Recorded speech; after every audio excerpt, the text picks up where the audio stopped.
Hello, Maverick fans. Welcome to another Mavpuckcast with Jason. And John. Thanks again for tuning in.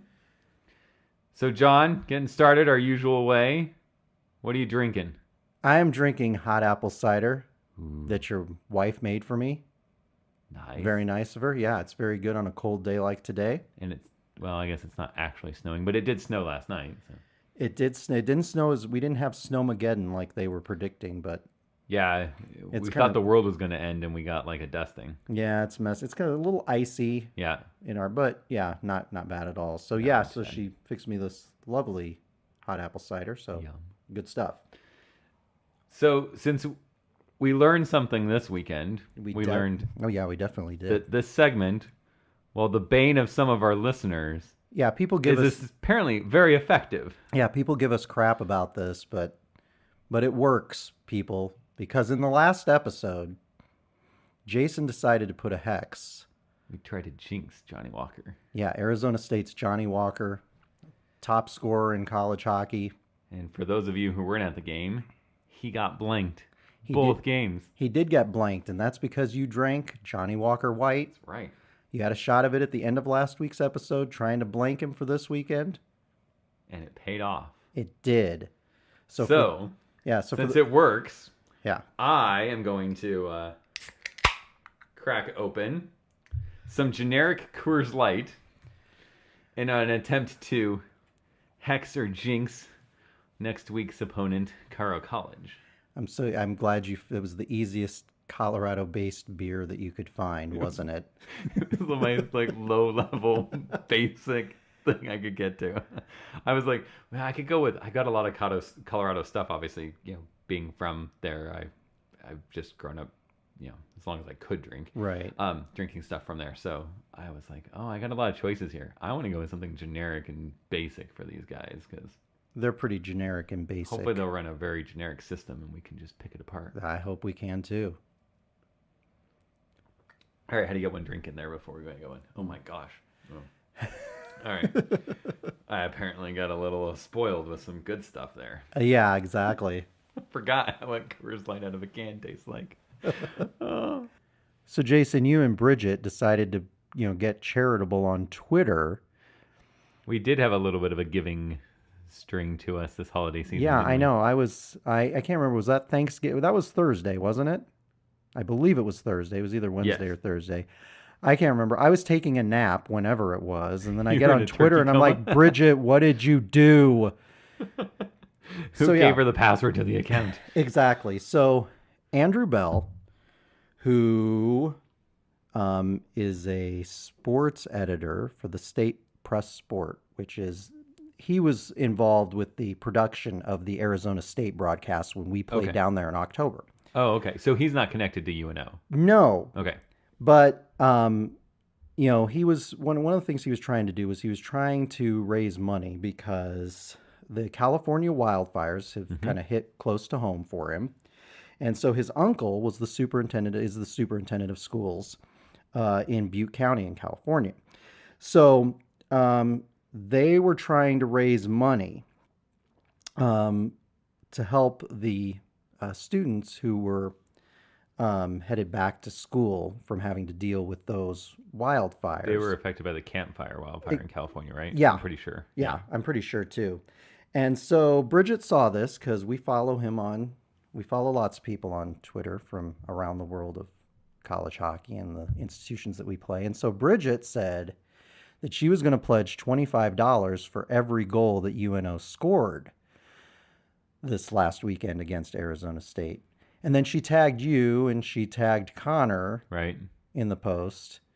And I'm like, I see this and I'm like, well, Bridge, don't shame Jason into doing it. He's going to be like, what's she doing? We're not doing the podcast anymore. So then I took a nap and then later I get on there and you say, oh yeah, I'll donate $10 per goal. Was it $10? Oh yeah. Oh, so you were like, okay, I'll do $10. I said Even though Bridget's doing $25 per goal, but you say, I'll also donate $100 for each shutout that they get. And then Bridget's like, Keep in mind, I'm thinking we have a 4-goal GAA for the season, so the odds of me having to spend $100 are pretty low. And again, I'm napping because I'm in a turkey coma at this point, and Bridget gets on there and she's like, "Yeah, I'll take that. I'll take that challenge too. In addition to the $25 per goal that I'm donating if UNO scores a goal, I'm also going to donate $100 for a shutout."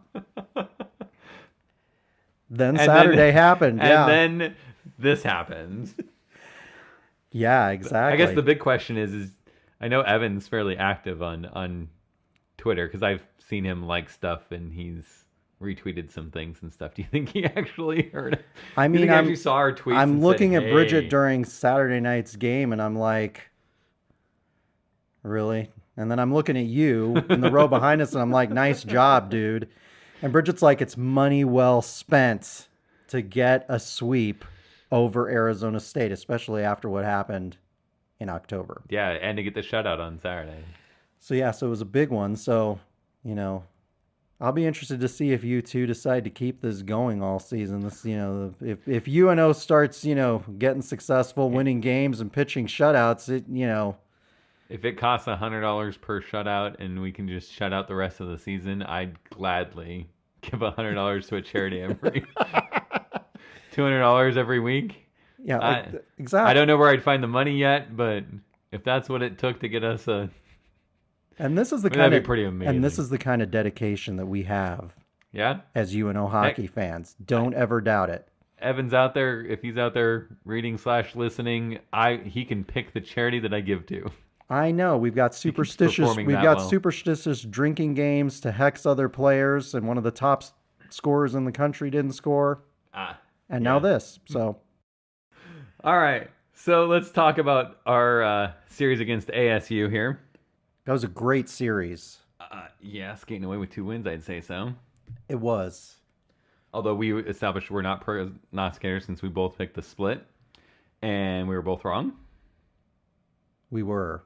But a week ago, a split seemed pretty happy with safe, the split. Yeah, we would have been happy with the split. So this was good. It was really exciting. Watching Mike Gabinet in the little clip packages that UNO put up on the Omaha Mavericks YouTube channel, you could just tell by his body language after Friday night and after Saturday night.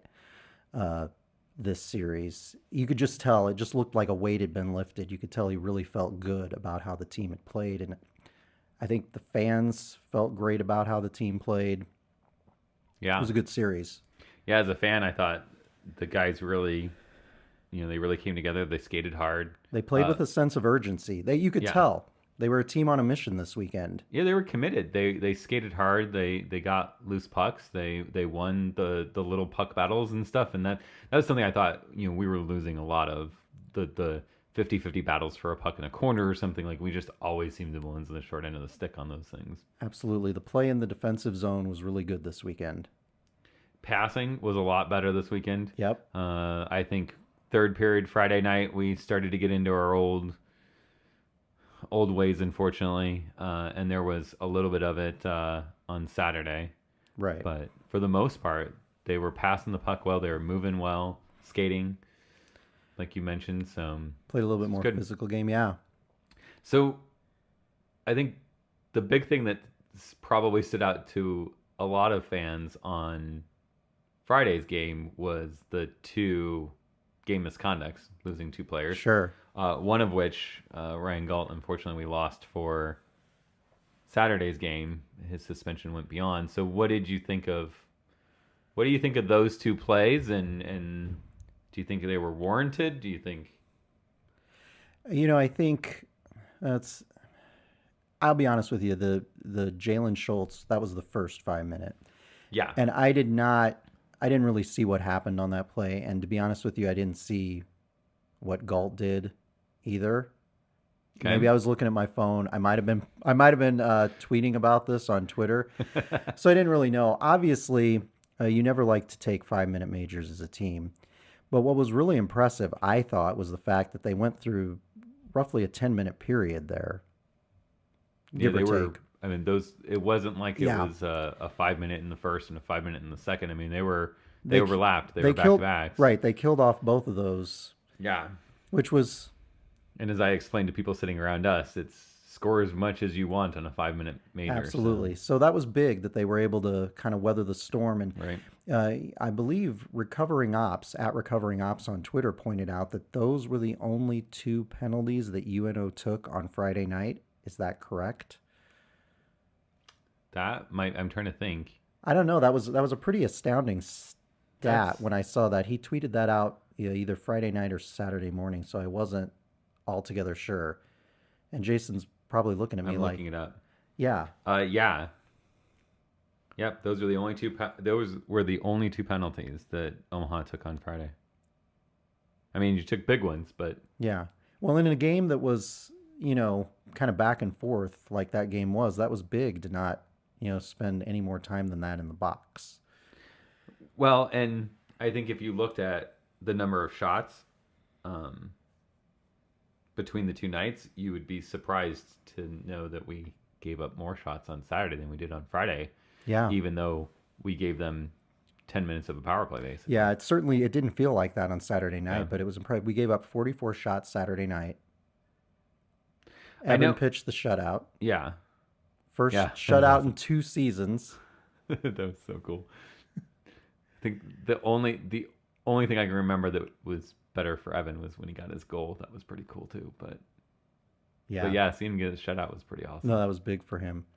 I think there were a lot of people talking on social media about Galt's penalty. I think mostly because it was an away from the play kind of thing, and I can tell you I was watching it, and I have to assume the refs know what they're talking about. I know that's not a safe assumption a lot of times, but I'm like, there's a linesman in between these 2. I didn't see a stick anywhere near this kid, and he just kind of buckles over like, oh, poor me. Right. And I'm thinking, you sap, like, grow a pair and let's go.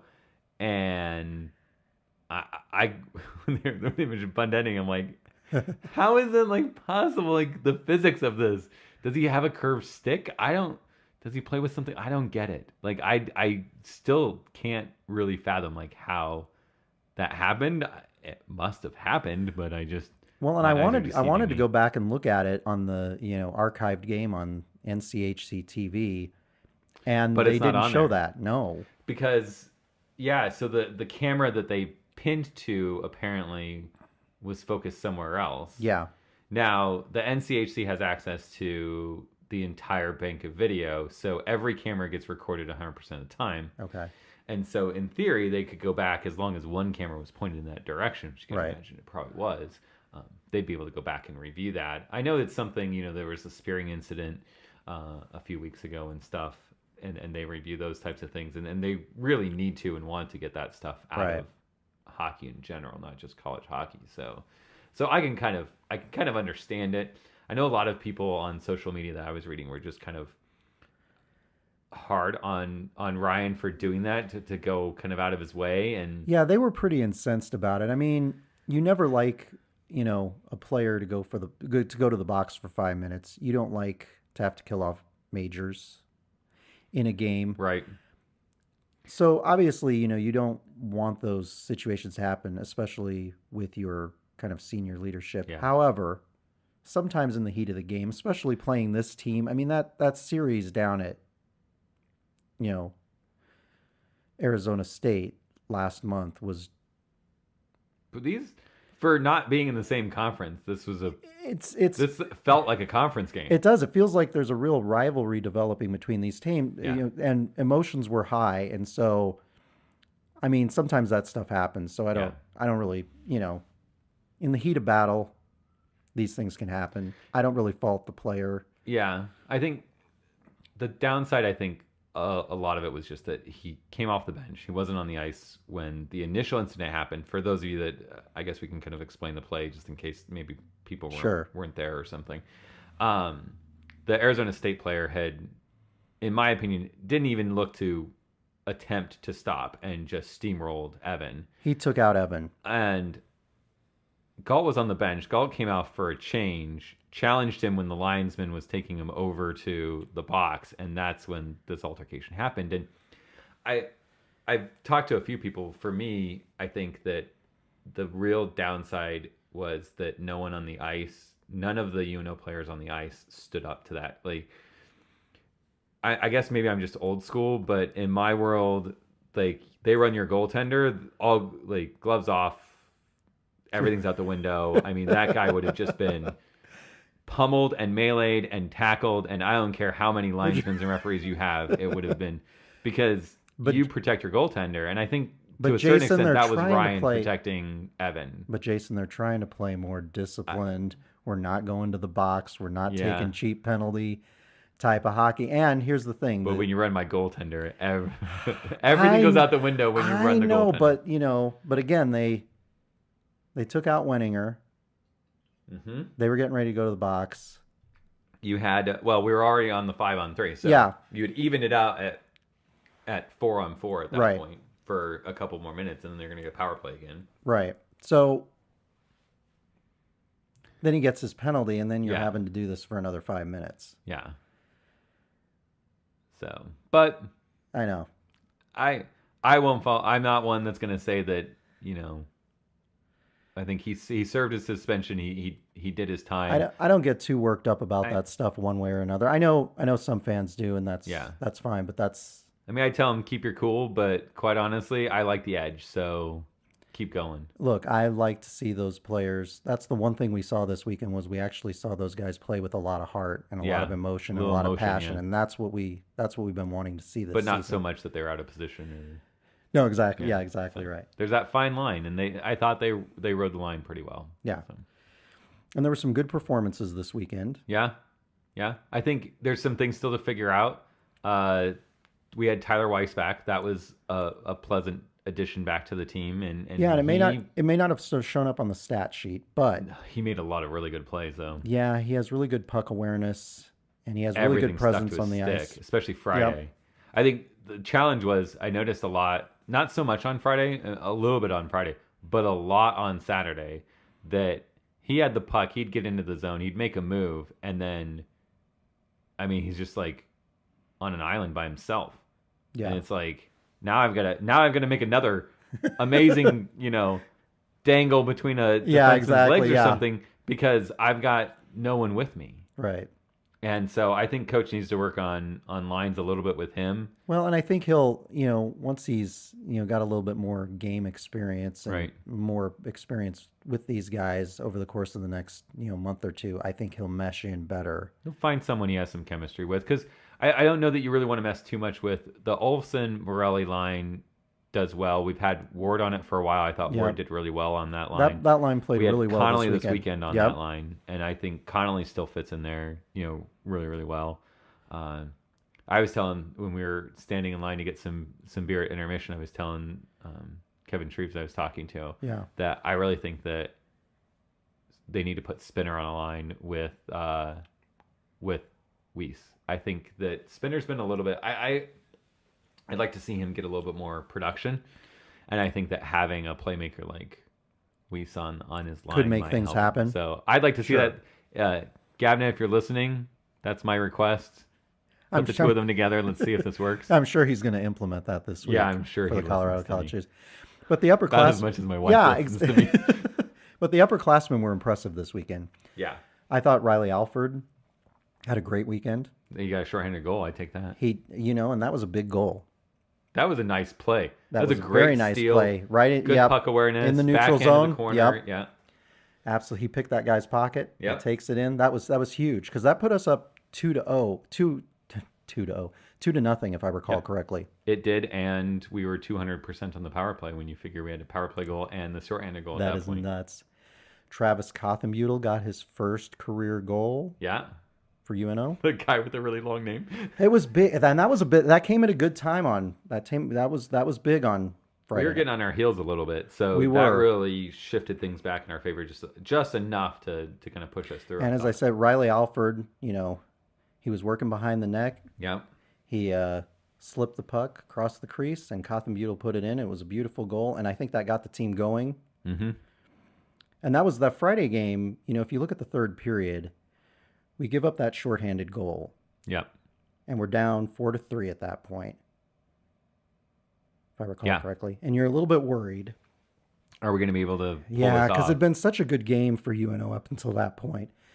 Been a very entertaining game, and you're like, You're worried that it's going to be one of those demoralizing losses where you were in it and then you were out of it, and But they came together. Through. They played strong. They bounced back really quick, and that, I think, was the big thing. Like, you didn't have this prolonged period of time where they were down a goal, trying too hard.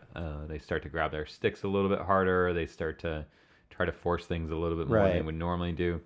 They just went right back to work, and they got it evened up, and then... Exactly. And so, Mason Morelli this weekend, Freddie Olofsson, they were big this weekend. That's what you need from your senior veteran leadership. And why they were stars of the games both nights. Absolutely. And Evan had a terrific game in net on Saturday night. Well, when 44 save shutout is pretty terrific. Oh, exactly. I need a better adjective. Well, and, Mike Gabinette said in the post-game presser, he's been the goalie who's played and worked the hardest in practice. And it's nice to see that hard work pay off. It really is, because he's a good guy. He's logged a lot of hockey for UNO. Yeah. And he hasn't had a lot of help up front. And this weekend he got a little bit more help up front. But he made some great saves. Mm-hmm. Yep. And Coach decided apparently he was going to be a little bit of a traitor on Saturday, and he wore Creighton colors. Oh, yeah. His tie was that kind of like that soft kind of... Creighton blue tie. Yeah. What's with that? Like, he played here. He should know better, right? Well, it worked. It worked. Yeah. I mean, the superstition of us is coming out. Gab's going to have to wear that same tie every week.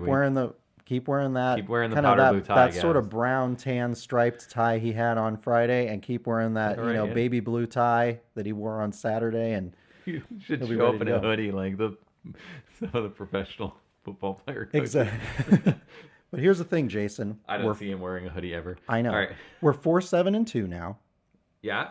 And as you know, on past episodes I've said, if they can just pull themselves back to 500 by the first of the year, they'll have a lot to play for. Which is doable when you look at the schedule and absolutely we got. So we could get there.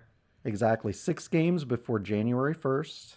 And I've said it doesn't matter. The way the format works, play well in the conference tournament, win your conference tournament, you're in no matter what. Exactly. So, and as we've learned the last several years that we've been in this conference, you play roughly 500 hockey, win 16, 17, 18 games. You're going to be in the conversation in those rankings that Connor does not want us to talk about. We've got to mention that every week until we finally do get to talk about them. But Connor, you're going to have to tweet us and tell us when we're allowed to mention exactly aforementioned rankings. Oh, that's right.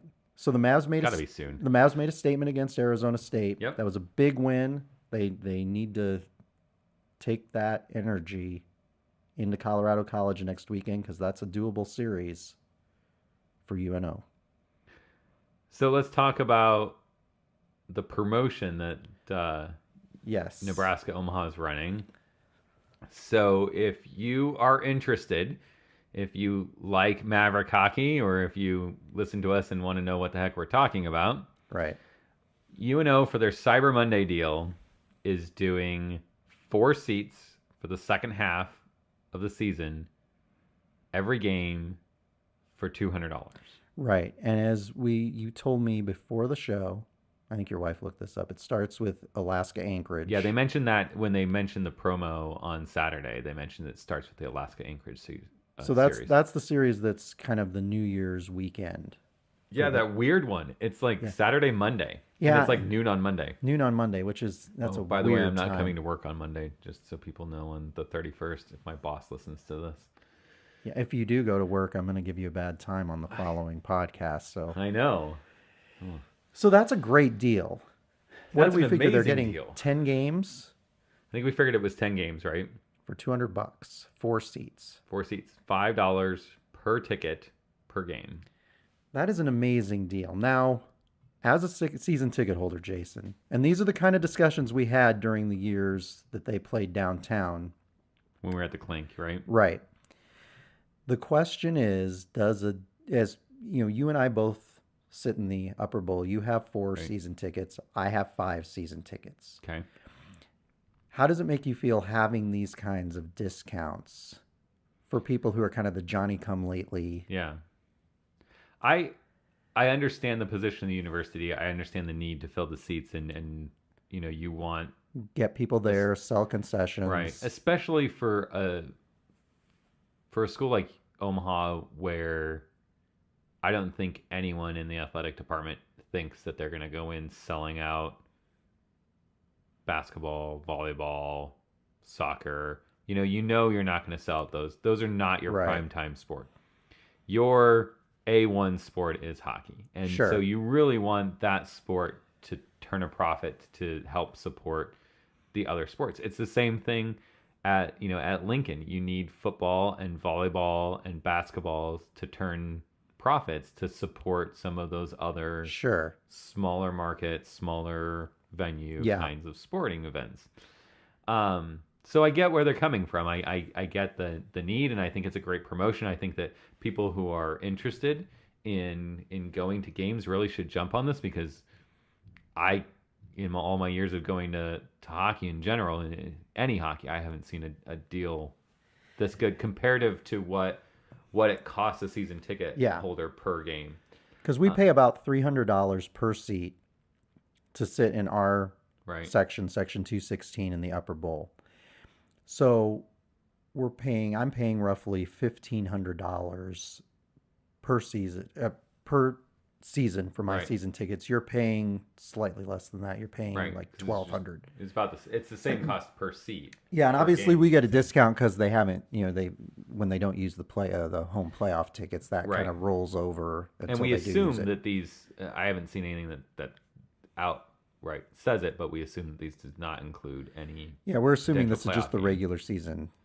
And when you figure that the second half of the season is conference stuff, so that's where you get the premium game, where that one game, North Dakota and Denver, in the past have been the 2 games that have been premium games, where the tickets cost $10 more, whether you sit upper or lower bowl. And if you look just in general, like for example, next weekend against Colorado College, the single game seats, upper bowl are $20 per seat. Right.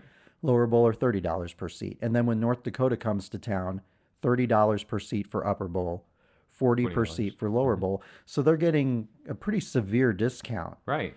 And like you said, there was a constant debate about this when they were downtown, because they would do lots of discounted tickets, lots of promotional type tickets, lots of freebies. And the common refrain that you would hear among fans is, why should I buy season tickets if they're going to, have all these giveaways, have all these promotions? Obviously, this is a very limited time promotion. It's Black Friday, Cyber Monday type of deal. Right. So it's not going to be, I'm assuming they're not going to offer this deal, the next few weeks leading into that Alaska Anchorage series.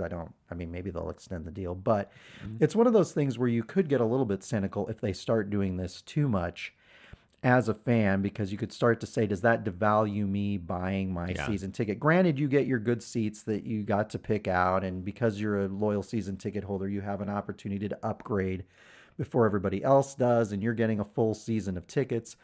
But you ask yourself the question, is it worth it? Right. And we didn't have season tickets when we were at the Clink for a while, mostly because, number one, we just didn't want to commit to 2 nights, almost every other weekend practically. With kids. Yeah, when you have kids that are young and stuff, it just didn't make sense. And it wasn't like we couldn't get tickets if we wanted to go. You knew that tickets were always available. Yeah, and you can usually find cheap tickets, because if we waited and went to the box office the day of the game, we could get a discount. And there were all kinds of, coupons and stuff in the paper that you could get buy one, get one. Remember, if you used if you used a First National card, you could get a discount on tickets. Yeah. And so there were so many of those types of things. We were like, well, what's the point of having season tickets? And that's my concern about this is that too many of these types of things, it becomes what really is the value to the season tickets? Because if the value of the season tickets is just that we get to pick our seats, that's going to wear off pretty quick. Well, one of the things Bridget and I have been advocating for years is having more value added for season ticket holders. So obviously you pay the base price for your season tickets, but then have more events. I mean, I remember back in the early years of the program, for example, and this was the Blue Line Club that did this, but they would have like a preseason picnic that anybody could go to. Right. And so you go to the picnic, gave the fans a chance to get to know the new players. You'd have hamburgers, hot dogs, you pay for your ticket for that. Those are the kind of events that they don't have as much for fans anymore. It seems to be more of a, hey, come to the games, right. Have a good time. But we want, I would like to see more of those things, whether it's, adding like a t-shirt with your purchase of season tickets or adding, who knows? I mean, it could be any. Yeah. I remember, Denver, when we had season tickets at Denver, they always had season ticket only events. Like, these are events that you could go to and you could only go to if you had season tickets, the full season tickets. If you had a partial, or they do, Denver for a while did Friday only and a Saturday only season I know, ticket. and I know Wisconsin did that for a while. Yeah. And so you had to have full season tickets, and you could go to these, member access kinds of events. And that makes me think, like, what if there was a special skate with do they do the skate with the Mavs? Well, if there's a special skate with the Mavs that is season ticket holders. Well, and that's only. The thing. As much as I like the skate with the Mavs event, and I say this as somebody who, Bridget and I were not blessed with children, unfortunately. So, we don't have kids to take to a skate with the Mavs deal. And for the last several years, it's been, kids 12 and under. Well, there are fans like us who don't have kids, or fans whose kids have kind of, their expiration date has, passed. And so it might be nice to have those kind of events where you could go and talk to the players, interact with the players, talk to the coaches, do those kinds of things. And I'm not being selfish asking for a lot of access, but it'd be nice to kind of get to know who you're playing for, and for the players to get to know the fans a little bit more, and to have that hook when you buy season ticket holders, say, you know what, you guys are our best customers, you're our most loyal customers, and we're going to do these things above and beyond that make you feel special, beyond just, you have your, same reserved seat for every game. Yeah, and there's some of the simple things that, like, Wisconsin for a while tried a setup where instead of gates, like at Baxter, gates open an hour before. So the Wisconsin thing was something like if you had season tickets, you could get an hour before. If you didn't have season tickets, it was a half hour before. So for a little bit there, like, you get to be the only ones in the arena, and you get to, get your beer and get your food, I know and not have longer lines. Exactly, and I know the Blue Line Club does something like that. But for season ticket holders, that would be great. You come, and they can obviously tell if you have season tickets, and yeah. And then I think it was Lake Superior State for a while was doing a concessions discount. So season ticket holders had a wristband that they'd get when they came in, and you got like $1 off anything at the concession stand. So you got a little bit of a discount there. I mean, these are little things, but it makes me feel like my consistent patronage, my commitment to the team is valued, which is what I think you worry. I think what we're worried about losing, you and I both, is that value, that, why should I stick with this if I can just, be a willy-nilly and fly by the wire type of fan? Well, and part of the reason so many fans for so many years were beating the drum of an on-campus arena, even though the Quest Center, was a beautiful facility, albeit too big, was because hopefully the smaller confines would create more demand and, give more value to season tickets. But we've seen a lot of empty pockets at games the last couple years. And so I think it's just a good idea to preemptively start to do that value-added stuff to keep people on the hook. And a lot of it's just low or no-cost stuff. It's not like it's just kind of more sweat equity and time that has to go into it. But I think you have to kind of pay service to the people that are your loyal customers. And now would be the time for them to do it. I think, with a promotion like this where you got season ticket, you can maybe grab a couple season ticket holders, awareness, grab their attention with this $200 deal. If they look at it going, well, what did I get in the second half of the season? But I got tickets to all the game, which I could have gotten, for a slightly higher price if at a single game price, or you could what's have done their motivation to renew for a full season next fall, right? Right. So I think that now would be the time for the university to say, okay, well, we're running this. We're gonna hook them in with this great deal, and then we're gonna show them what it's like to be a season ticket holder. To show them the value of doing it with some events and some special, ticket holder event type of things in the second half of the season. Exactly. Really show those people. Oh, yeah, I wanna... show those people who are buying those special packages. You're exactly right. Show them how good it would be for them if they became a full-fledged season ticket holder the following season, and then follow up with those folks and market to those folks. But yeah, kind of do that demonstration so that they understand that, it's more than just about, having your same seat or having, your tickets for all the games. It's about, these added extras, added incentives to buy. Yeah. So hopefully we see some of that. Hopefully our marketing is one of those things that I think is a constant thing that they have to work on, and you can't let up on the accelerator with that kind of stuff. Yeah, you really can't hold off at all. So, and you and I kind of work in that marketing communications realm, so we understand that you have to be relentless with that. We're hypersensitive to That's right. So should we preview the next coming season? The next coming season? I'm already done with this. We ended on a high note with the Arizona State series. Shut up. We're done. That's it. Pick it up. Yeah. Season's over. We win. Yeah, we got to talk about Colorado College. I hate Colorado College. I just want to point it out. I'm a Denver fan, so I have another reason to hate Colorado College. This is perfect. You understand that big rivalry. This is like when we moved here and people, I wasn't really a Nebraska football fan. Right.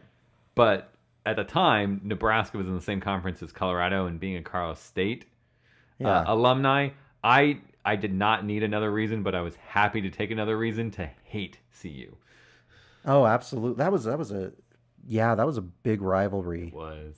Yeah, that was great back. I kind of miss the Big 8 and Big 12 days a little bit for Husker football, but obviously we don't want to get delve too much down the rabbit hole of Husker football. But so that Colorado College Denver rivalry is big. It's not one because UNO wasn't in the WCHA very long, and yeah, you didn't have that fun. No, we didn't get to know that rivalry, but they're a team that's been Colorado College has been somewhat down on their luck the last few years, but they're trying to turn things around, and they're getting better, and they're playing better this year. And so there's NCHC opponent coming in. NCHC opponents are always going to be tough. Where do you see UNO after next weekend?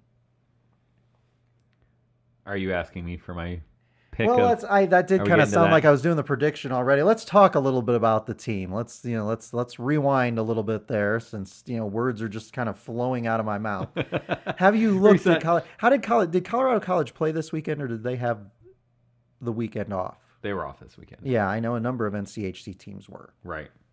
And their last series was at home versus Miami. Okay, and then I think they had Duluth the week before that. Yes, they did. Okay. But they were in Duluth. Oh, they were in Duluth. Okay. And then lost. I think it's hard to pick. So they're 1-5 in the NCHC. Right. And so part of them coming in, and part of what UNO has to be prepared for, is this is a team that knows they're getting better, but record-wise, probably not where they want to be. Right. They're going to look at UNO as being kind of a similar, when you look at the final standings, Colorado College, Miami, UNO are expected to be in the bottom right around half. Each other. So we're trying, if we can, we're trying to put some distance between us and those two teams in particular. And so I think they're going to be hungry and looking for a split. Right. They'd be happy to come here and end up 1-1. Absolutely. We look at our team right now, and obviously there was a lot of emotion for that Arizona State series because of the series in October at Arizona State. It was almost like a grudge match for UNO, and you could tell that they wanted to take the Sun Devils down. That's because they listened to the podcast. They knew we jinxed Johnny Walker. Yeah, that's right, we did. So the question is, will they have that same type of emotion this coming weekend? Yeah, will they against CC? Hopefully they don't look at it and say, we can get past Cara College. We're better than them, because I think that attitude a lot of times ends up hurting teams. You got to be careful about looking ahead to that series at St. Cloud. Right. Absolutely. And UNO's had some success. Look, they're 2-2 in conference play. I'm big about the team, achieving 500 in various overall in conference. They need to try to keep their momentum going. That. They do. And we can't mention the poll that it's going to affect. No, Connor won't let us do that. But this is the big weekend for that, because Cara College has already played Anchorage, which we will play at the end of December. Correct. They've played Miami, and they went at home and won and lost in overtime. Okay. And so those are two series that you look at how we perform against Cara College, and when you look at the comparison rankings and stuff in the pairwise, I said it. Okay. This is you're right. This is a team that UNO to kind of take the next step this season, because they're starting to show. I mean, they're 4-2 in their last 6 games. Right. So this is an opportunity. This is an opportunity not only to put yourself in good position in conference play, it's an opportunity to inch closer to 500, and make a case for why, if you continue to perform well, why you deserve to be considered for an NCAA tournament. Right.